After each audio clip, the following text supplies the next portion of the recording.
Morning class. आज हम आपका लेसन ज्योग्राफी में लेसन नंबर 2 करेंगे।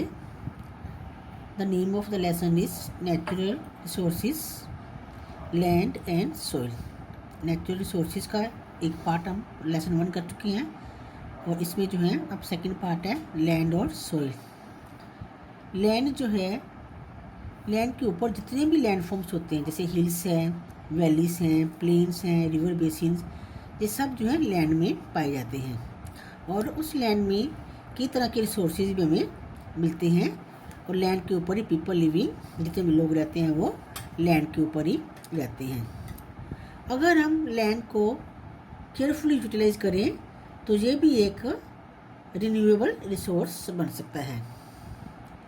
लैंड के ऊपर मिट्टी होती है, उस मिट्टी को जितने भी ट्रीज़ की रूट्स होती हैं या ग्रासेस की रूट्स होती हैं वो उस सॉइल को बाइंड करके रखती हैं।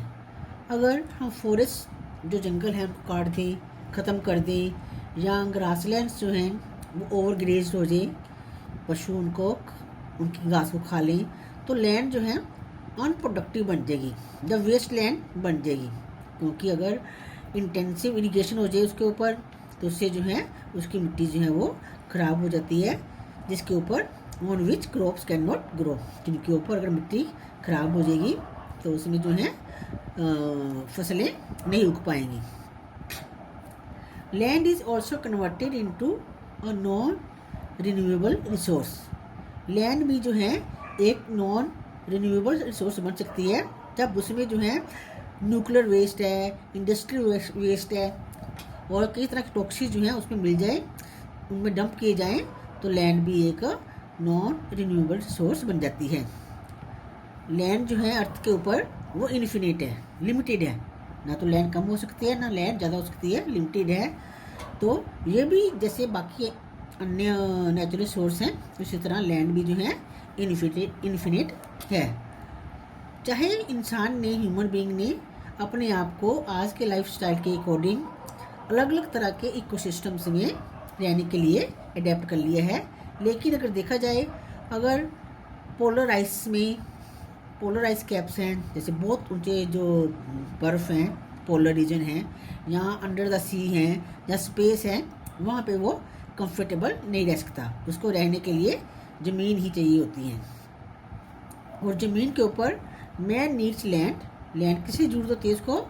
बिल्डिंग होम्स, घर बनाने के लिए, cultivating food, maintaining pastures for domestic animals के लिए और इंडस्ट्रीज को बनाने के लिए जो है उसको लैंड की ज़रूरत होती है। इसी तरह जो है अगर हम लैंड को केयरफुली प्लानिंग करेंगे, केयरफुली उसको यूज़ करेंगे तो लैंड जो है वो ठीक से रहती है, वो ख़राब नहीं हो सकती है। लैंड यूज़ क्या होती है? Land use is the human use of land. Human land को कैसे यूज़ करता है? अगर ह्यूमन जो है उसने लैंड को अच्छे से यूज़ करना है, अच्छे से मैनेजमेंट करके या नेचुरल एनवायरनमेंट को मॉडिफिकेशन करके जो है वो लैंड को अच्छे से यूज़ कर सकता है। और जैसे उसमें खेत बनानी है, फील्ड्स बनानी है, एनिमल्स के लिए पोस्चर बनानी है, पोस्चर लैंड के चरने के लिए, सेटलमेंट्स हैं घर बनाने के लिए, तो ये सारे अरेंजमेंट जो हैं अगर वो प्रॉपर ढंग से मैनेजमेंट करे तो लैंड को जो है वो ठीक ढंग से यूज़ कर सकता है। अब लैंड जो है उसके ऊपर अलग अलग तरह के लैंड फॉर्म्स होते हैं। तो पहले होता है माउंटेन जो है, mountain is a large land form that stretches about the surrounding land in limited area, usually in form off peak. Mountain जो है वो अपने अराउंड सराउंडिंग एरिया से एक पीक की तरह बहुत ऊंचा होता है और माउंटेन जो है वो स्टीपर देन अ हिल से ज़्यादा ढलान वाले होते हैं। इंडिया में जो है, एशिया में जो है Himalayas are the highest mountain in world में हिमालय जो है सबसे हाईएस्ट माउंटेन रेंजेस हैं, जिसमें 30 पीक्स हैं और जो 30 पीक्स हैं उनकी चोटियाँ हैं वो 24,000 फीट हाई है। हिमालय जो है इसका मतलब क्या होता है? Land of snow. और हिमालय जो है एशिया में जो है ग्रेट माउंटेन सिस्टम है। उसके बाद और भी कई माउंटेन पीक्स हिमालय जो है वो कहाँ तक फैला हुआ है, ये 1500 माइल ब्रॉड, ये जो है 1500 जो है ब्रॉड है। और Pakistan, northern India, southern Tibet, Nepal, Sikkim, Bhutan, इन सब एरिया तक जो है इसकी ब्रॉडनेस जाती है। हिमालय जो है is the youngest mountain ranges in the world. Himalaya जो है ये यंगेस्ट उसमें माउंटेन रेंज में आता है। उसके बाद जो है यूरोप में जो है एल्प्स वास्ट माउंटेन्स हैं, और ये जो है 13 मिलियन पीपल जो है एल्प्स में रहते हैं। एल्प्स जो है ये सबसे लार्जेस्ट और हाईएस्ट माउंटेन रेंज है वर्ल्ड में, और इसने जो है 1,92,000 किलोमीटर एरिया जो है वो कवर किया हुआ है, जिसमें से Austria, Slovenia, Italy, Switzerland, Germany, France, ये सारे एरिया को उसने जो है एल्प्स ने कवर किया हुआ है। एल्प्स में जो है बहुत सारी पीक्स भी हैं और ग्लेशियर्स भी हैं, और इनमें जो पीक्स की ऊंचाई है वो 12,000 फीट है। और माउंट ब्लैक इनकी एक माउंट ब्लैक है, हाईएस्ट पीक है, जो कि 15,771 फीट हाई है। उसके बाद सेकंड नंबर पे जो है वर्ल्ड में ये आती है हाईएस्ट माउंटेन रेंज जो है वो कौन सी है, द एंडीज। ये जो है इसमें जो है 20,000 फीट हाई है। एंडीज माउंटेन जो है वो वर्ल्ड में लॉन्गेस्ट माउंटेन्स हैं। उसके बाद रॉकी माउंटेन, नॉर्थ अमेरिका में रॉकी माउंटेन्स हैं जो वास्ट माउंटेन सिस्टम हैं, जो कि कनाडा से न्यू मैक्सिको तक फैला हुआ है। और इसमें जो हाईएस्ट पीक जो है रॉकी माउंटेन्स में, हाईएस्ट माउंटेन पीक कौन सी है, माउंट एल्ब्रेट, जो कि कोलोराडो में है, और इसकी जो कितनी हाइट है सी लेवल से 14,440 है। सेकेंड लैंडफॉर्म आ गया प्लेट्यू। प्लेट्यू को जो हम टेबल लैंड भी कहते हैं। जैसे टेबल जो है, टेबल होता है जो अपने सराउंडिंग एरिया से ऊंचा होता है और ऊपर से फ्लैट होता है, तो उसी तरह उसकी शेप के प्लेट्यूज होते हैं। प्लेट्यू जो है टेबल लैंड और फ्लैट टॉप माउंटेन, जो कि अपने एरिया से, अपने सराउंडिंग एरिया से थाउजेंड ऑफ फीट जो है ऊंचे एलिवेट हुए होते हैं, ऊंचे उठे होते हैं। और ये जो है वर्ल्ड में वो जगह पे अल्जीरिया से लेके मैक्सिको तक, मंगोलिया, जिम्बाब्वे, ये सारे प्लेट्यूज में काउंट होते हैं। कुछ प्लेट्यूज जो हैं, सम प्लेट्यूज इन द वर्ल्ड, कुछ प्लेट्यूज जो है इतनी हाइट में है कि वहाँ का जो क्लाइमेट है वो बहुत ही हार्श है, और कुछ प्लेट्यू ऐसे हैं जो ज़्यादा ऊंचाई पे नहीं है और वहाँ का जो क्लाइमेट है वो फेवरेबल कंडीशन का है। और प्लेट्यू जो है वहाँ पे जो है अलग अलग तरह के, कुछ प्लेट्यू जो हैं वहाँ पे अलग अलग तरह के लैंडफॉर्म्स भी पाए जाते हैं। नेक्स्ट लैंडफॉर्म है प्लेन। प्लेन मतलब बिल्कुल फ्लैट लैंड, जो कि सी लेवल से ज़्यादा ऊंचा नहीं होता, बिल्कुल सी लेवल तक होता है। Plains are broad nearly level stretches of land that have no great changes in elevation. उसकी एलिवेशन में कोई भी चेंज नहीं होता, और ये जो है अपने आसपास के एरिया के लेवल के ही होते हैं। They may be found along a coast और इनलैंड, और ये कोस्टल एरिया में और इनलैंड एरिया में पाए जाते हैं। कोस्टल प्लेन जो हैं, कोस्टल प्लेन क्या होते हैं, जो समुद्र के आसपास पाए जाते हैं, और ये जो है सी लेवल से थोड़ा सा ऊपर होते हैं, और ये लैंडफॉर्म की तरफ, जैसे कि माउंटेन्स हैं, प्लेट्यूस हैं, जैसे जैसे उधर जाते जाएंगे तो थोड़ा सा हायर होते जाएंगे। प्लेन्स जो हैं वो वहाँ का क्लाइमेट जो है प्लेन एरियाज का बहुत अच्छा होता है। वहाँ पर थिक फॉरेस्ट पाए जाते हैं, ग्रासलैंड्स होती हैं, और प्लेन जो हैं वो वेल पॉपुलेटेड होते हैं। प्लेन थिकली पॉपुलेटेड होते हैं, वहाँ पे लोग रहते हैं। क्यों? क्योंकि वहाँ की सॉइल और टेरेन जो है वो फार्मिंग के लिए अच्छा होता है। इसके अलावा जो है रोड्स और रेलवेज जो है वहाँ पे इजीली बिल्ट किए जा सकते हैं, और वहाँ पे जो है टाउन्स और सिटीज़ भी अच्छे से बनाए जा सकते हैं।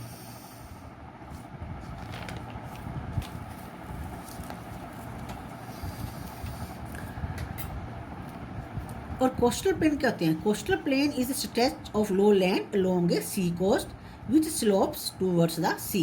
कोस्टल प्लेन जो है वो स्ट्रेचेज ऑफ लो लैंड, ये भी लो लैंड होते हैं, जो कि सी कोस्ट के पास होते हैं और सी की तरफ जो है इसके ढलान होती है। और कोस्टल अटलांटिक कोस्टल प्लेन जो है ये एक बहुत ही फर्टाइल और वेल पॉपुलेटेड कोस्टल प्लेन है और ये जो है नॉर्थ अमेरिका और स्कोटिया से फ्लोरिडा तक है। कोस्टल प्लेन जो है वहाँ पे कुछ हार्बर्स होते हैं, बंदरगाह होती हैं, कुछ अच्छी बंदरगाह होती हैं जो कि अच्छी होती हैं, और कुछ जो है कुछ जैसे अटलांटिक सी कोर जो है वहाँ पे फाइन हार्बर्स हैं, नेचुरल हार्बर बने होते हैं, बंदरगाह जहाँ पे सी पोर्ट जहाँ पे शिप्स आके रुकते हैं या जाते हैं। उसके बाद अगर फ्लड प्लेन, फ्लड प्लेन क्या होते हैं, जैसे रिवर्स होती हैं वहाँ पे फ्लड आ जाते हैं। तो जब फ्लड आते हैं पानी किनारों से बाहर निकलता है, तो जो रिवर्स अपने साथ मड, सैंड और स्लिट लेके आती है वो अपने किनारों पे छोड़ देती है, जिससे जो है फ्लड प्लेन बनते हैं। और फ्लड प्लेन जो है वो बहुत ही फर्टाइल प्लेन होते हैं और वहाँ पे जो सारा एरोडेड मटेरियल जो है वहाँ पे इकट्ठा हो जाता है। ये इसके बाद हम नेक्स्ट जो है सोइल सोर्सेज हैं, ये हम नेक्स्ट वीडियो में कवर करेंगे। मॉर्निंग क्लास, आज हम ज्योग्राफी का लेसन 2 कर रहे हैं। तो पिछले वीडियो में हमने लेसन 2 का नेचुरल रिसोर्सेज का लैंड का पार्ट किया था। अब हम उसका सेकंड पार्ट जो है सोइल, वो भी नेचुरल रिसोर्स है, उसके बारे में डिस्कस करेंगे। सोइल जो है, soil is an essential resource that is useful in many ways. Soil जो है ये भी एक बहुत जरूरी सोर्स है जिसे हम अलग अलग तरीकों से यूज करते हैं। सोइल जो है बनती कैसे है? Soil is composed of both inorganic material and living organism. Soil जो है इनऑर्गेनिक मटेरियल और लिविंग ऑर्गेनिज्म से उन सबसे बनती है। और सोइल जो है वो लाइफ के लिए बेस देता है, जैसे प्लांट्स को न्यूट्रिएंट मिलता है। इसके बाद जो एनिमल्स, जितने भी एनिमल्स लाइफ हैं वो सारे सोइल में रहते हैं। सोइल जो है इसमें नेचुरल फाइबर होता है, पेड़ पौधे इसके ऊपर होते हैं, और जंगलों में जो पेड़ लगते हैं उनकी लकड़ी जो है वो भी काम आती है। और इस पे जो है कई तरह की क्रॉप्स जो है वो भी सोइल में उगाई जाती है, और क्रॉप्स जो है वो फर्टाइल सोइल में ग्रो करती हैं। सोइल जो है, मिट्टी जो है वो, जो मिट्टी ट्रॉपिकल रेन फॉरेस्ट में पाई जाती है उसमें क्या होता है, लैक द न्यूट्रिएंट्स, उनमें न्यूट्रिएंट्स कम होते हैं, जिसकी वजह से जो वो support the growing of crops, crops को ग्रो करने के लिए ठीक नहीं होती हैं। जब जो चट्टानें होती हैं बेड रॉक ब्रेक डाउन, तो वो जो है उससे मिट्टी में परिवर्तित हो जाते हैं, उससे मिट्टी बन जाती है। या फिर कुछ चट्टानें होती हैं जो छोटे छोटे पत्थरों में, सेडिमेंट्स में टूट जाती हैं, और विंड के द्वारा जो है, या वोल्केनो, ग्लेशियर जो है वो एक जगह से दूसरी जगह पर वो चली जाती हैं, तो वो धीरे धीरे जो है वो मिट्टी की फॉर्मेशन होती है। अब मिट्टी बनती कैसे है? Soil formation. सोइल फॉर्मेशन जो है ये नहीं कि एक दिन में या 2 दिन में या 1 साल में 2 साल में बनती है। It takes very long period of time, इसमें जो है बहुत टाइम लगता है। इट कैन टेक 1000 years और मोर, 1000 साल या उससे भी ज़्यादा टाइम जो है सोइल की फॉर्मेशन में लगता है। और सोइल फॉर्म कैसे होती है? Weathering of rocks and minerals, जब पत्थर जो है, चट्टानें जो हैं वो टूटती हैं, जब वो वेदरिंग से टूटती हैं मौसम के प्रभाव के कारण, तो वो छोटे छोटे पीसीज में, स्मॉलर पीसीज में टूट जाती हैं। उसके बाद उसमें जो है मॉस एंड ऑर्गेनिक मैटर जो उसमें मिलता है, और उसके बाद जो है thin layer of soil create होती है। इसके अलावा जब फिर उस चीज में जो मिट्टी, जो पत्थर, छोटे छोटे पत्थर बनते हैं, उनमें प्लांट्स के डिके, जैसे प्लांट्स हैं या एनिमल्स हैं, एनिमल मर जाते हैं छोटे छोटे, या पौधे के जो पत्ते होते हैं वो गिरते हैं नीचे, तो वो डिके होते जाते हैं, सड़ जाते हैं, तो वो जो है मिट्टी को थिक और रिच बना जाते हैं, और इससे जो है सोइल की फॉर्मेशन जो है कंटिन्यूशन में चलती रहती है।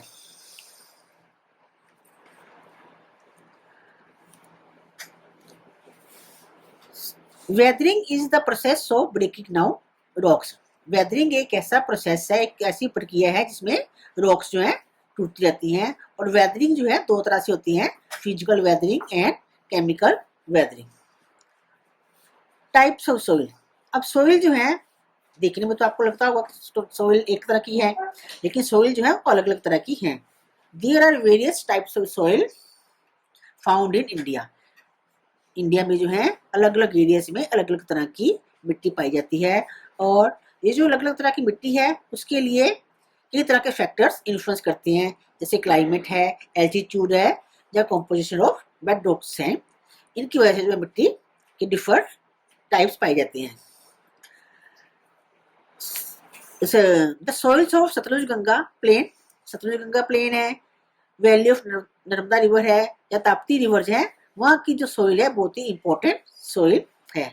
8 तरह की सोइल है। The 8 major types of soil in India are laterite soil, black soil, desert soil, red and yellow soils, saline soil, alluvial soil, mountain soil and peat soil. ये 8 टाइप्स ऑफ सोइल है that are found in India.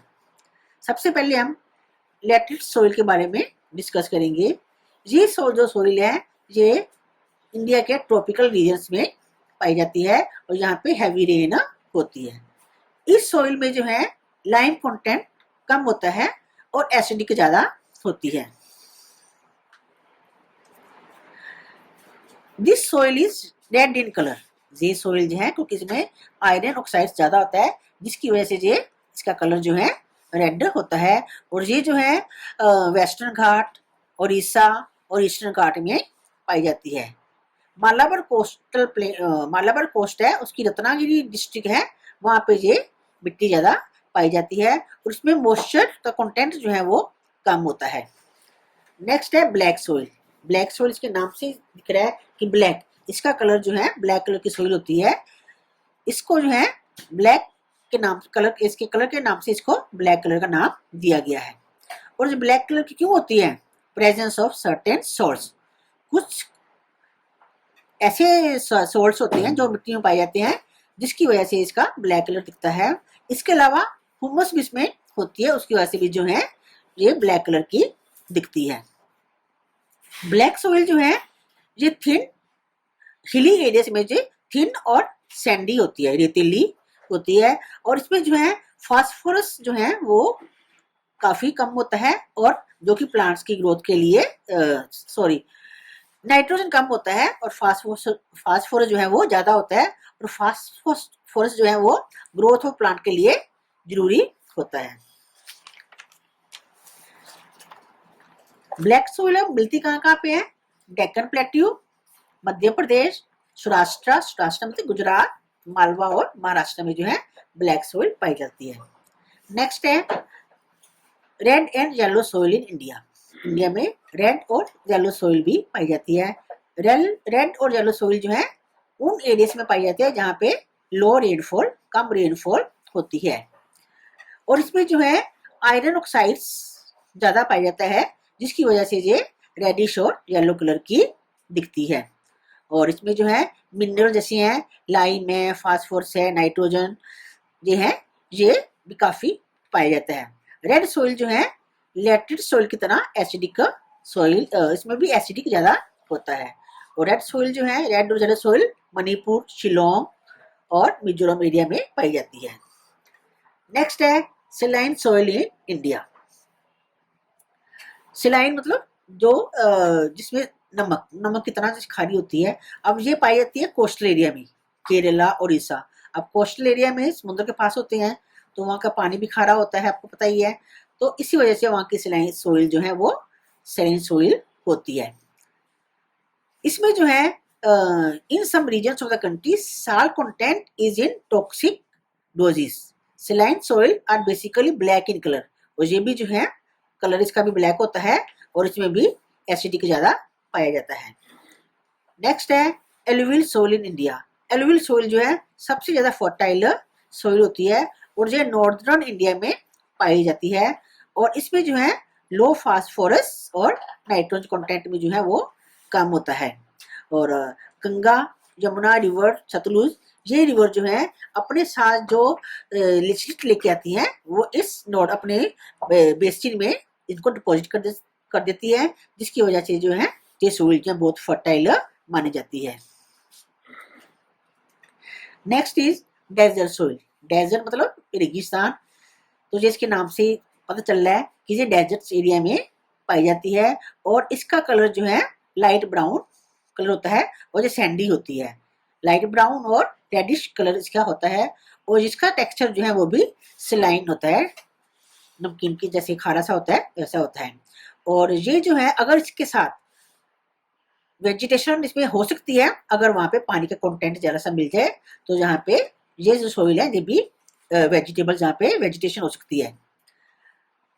ये जो मिट्टी है Thar desert of Rajasthan, Rajasthan के Thar desert में पाई जाती है।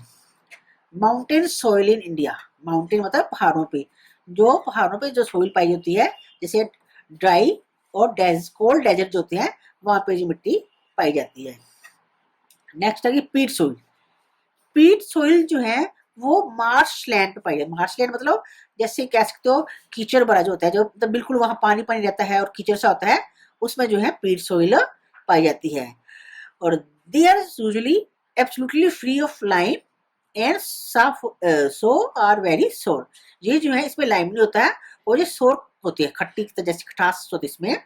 The soreness is produced by the decaying of the vegetable matter, क्योंकि जैसे आपको भी मैंने बोला कि ये कीचड़ जैसे होता है, पानी पानी रहता है, तो उसकी वजह से जो है जो वेजिटेबल्स होती हैं, जो वेजिटेशन होती है, घास फूस होता है, वो डिके हो जाता है, सड़ जाता है। तो उसकी वजह से यहाँ की मिट्टी जो है अजीब किस्म की हो जाती है, और इसमें जो है 20% जो है हुमस भी पाया जाता है। पीट सोइल जो है ये कुछ वेजिटेबल्स होती हैं, कुछ प्लांट्स होते हैं, जैसे कि ये रोडोडोनस, एजल्स, ये प्लांट जो है इस मिट्टी में पाए जाते हैं। और ये जो this type of soil is known as peat, usually contain more organic matter, इसमें जो है ज्यादा ऑर्गेनिक मैटर पाया जाता है। और जो इसका कलर कैसा होता है, डार्क ब्राउन इन कलर, इसका कलर जो है डार्क ब्राउन कलर का होता है। और इसमें कुछ क्रॉप्स जैसे सैलरी है, ये ऐसी मिट्टी में ज्यादा होती है। कंजर्वेशन ऑफ सोइल, मिट्टी को कंजर्व करके रखना, इसको संरक्षण करके रखना, इसको बचा के रखना।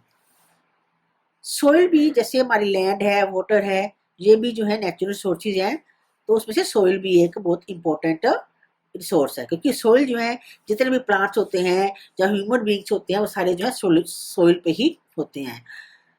प्लांट्स की ग्रोथ के लिए सनलाइट और वाटर चाहिए होता है, उसके साथ साथ सोइल भी चाहिए होता है। लेकिन यूजुअली क्या हम करते हैं कि हम वाटर सोर्सेज को या और भी जितने अधिक नेचुरल सोर्सेज हैं उनको कंजर्व करने की बात तो करते हैं, लेकिन सोइल को कंजर्व करने की बात नहीं करते हैं।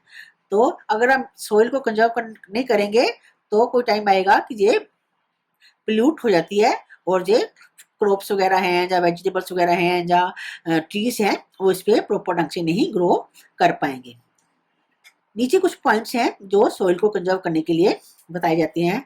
First point is plant tree. जो तो हम जानते हैं कि पेड़ों की जो जड़ें होती हैं वो मिट्टी को बांध के रखती हैं।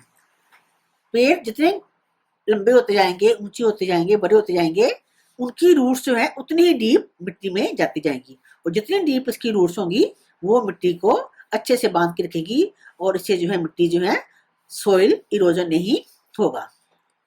सेकंड इसका पॉइंट है बिल्ड टेरेसिस, टेरेस बनाना। ये होता है माउंटेन्स पे, पहाड़ों पे जैसे होता है, क्योंकि जो कई बार क्या होता है जब बारिश आती है या फ्लड वगैरह आते हैं या तेज हवा चलती है तो मिट्टी उड़ के एक जगह से दूसरी जगह चली जाती है, तो जो ऊपर की मिट्टी, जो उपजाऊ मिट्टी होती है वो उड़ती है जब वो फ्लड के साथ पानी के साथ बह जाती है। तो अगर हम टेरिस बना देंगे खेतों में, जैसे सीढ़ियों की शेप के होते हैं, अगर हम टेरिस बना देंगे तो उससे जो है पानी का फ्लो जो है कम होता है, और जो फर्टाइल मिट्टी होती है वो एक जगह से दूसरी जगह पे बह के नहीं जाती है। थर्ड पॉइंट आ गया no till farming.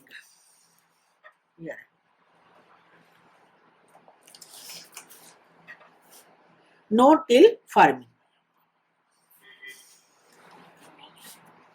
No till farming, the process of preparing soil for plowing is known as tilling। मिट्टी को फसल के लिए तैयार करना, उस प्रोसेस को हम क्या बोलते हैं, टिलिंग। और अगर हम उसको नो टिल फार्मिंग करेंगे, किसी भी खेती, किसी भी जमीन को, किसी भी जो खेत है उसको हम नो टिल करेंगे, तो वो जो है उससे भी जो है हमारी जो है हम मिट्टी को जो है कंजर्व कर सकते हैं, क्योंकि उसमें जो है but the tilling activity can lead to compaction of soil. Loss of organic matter in the soil, क्योंकि ड्रिल करने से क्या होता है, ऑर्गेनिक मैटर जो है वो मिट्टी में से खत्म हो जाता है और जिससे जो है मिट्टी को नुकसान पहुंचता है। Next point is counter ploughing. Counter ploughing ये भी एक ऐसा प्रोसेस है जो स्लोप्स में होता है। स्लोप्स मतलब हम खेत स्लोप्स में बनाएंगे, ढलान पे बनाएंगे, तो उसके जब हम खेत बनाते हैं, जब हमें फसलें उगानी होती है तो एक बांध सा बना देते हैं, एक पत्थरों से जो है उसके बार से बना देते हैं, जिससे जो है पानी का फ्लो जो है वो कम होता है और फर्टाइल मिट्टी जो है वो बह के नहीं जाती है। उसके बाद नेक्स्ट पॉइंट आ गया क्रॉप रोटेशन। क्रॉप रोटेशन मतलब एक ही साथ एक ही बार में या लगातार एक ही फसल को ग्रो करते रहना। एक ही सेम खेत में, एक सेम ही फील्ड में, सेम ही जगह पे अगर हम हर साल जो है उसी खेत में सेम ही फसल को ग्रो करेंगे तो उस जमीन की जो है फर्टिलिटी जो है वो खत्म हो जाती है। अगर हम उसको रोटेशन करके उगाएंगे, जैसे एक साल हमने उसमें गेहूं उगा ली, नेक्स्ट 6 मंथ बाद हमने उसमें राइस की क्रॉप उगा दी, तो उससे जो उसकी फर्टिलिटी बढ़ती रहती है। तो इसलिए जो है क्रॉप रोटेशन जो है, crop rotation also help in the improvement of soil structure and fertility. Maintain soil pH, ये मिट्टी का एक न्यूट्रिएंट होता है। अगर सोइल का, मिट्टी का पीएच लेवल जो है वो हम उसको मेंटेन करके रखें, उसका सैलिनिटी जो है, उसके जो उसमें पोल्यूशन कम हो, उसमें एसिड कम हो, तो हम उसको सोइल का जो है पीएच लेवल ठीक करके रखें, तो उससे भी जो है हम उसको सोइल को कंजर्व कर सकते हैं। Next point is water the soil. हम पौधों को पानी देते हैं, क्रॉप्स को पानी देते हैं, तो क्या हमें मिट्टी को भी पानी देना चाहिए? यस, हमें watering soil is a good measure of soil conservation. मिट्टी को पानी देने से उसको हम मिट्टी को भी कंजर्व करके रखते हैं, क्योंकि अगर हम मिट्टी को पानी देंगे तो वो जो है वो गिल्ली रहेगी, जब गिल्ली रहेगी तो वो उड़ेगी नहीं, तो उससे जो है वो कंजर्व उनको हम अच्छे से कर सकते हैं। सैलिनिटी मैनेजमेंट, ये भी एक मिट्टी को, सॉइल को कंजर्व करने का तरीका है। इसमें क्या होता है कि मैनेजमेंट किया जाता है कि the salinity of soil is detrimental to the vegetable life in it. The death of vegetation lead to soil erosion, hence salinity management is an indirect way of conserving soil.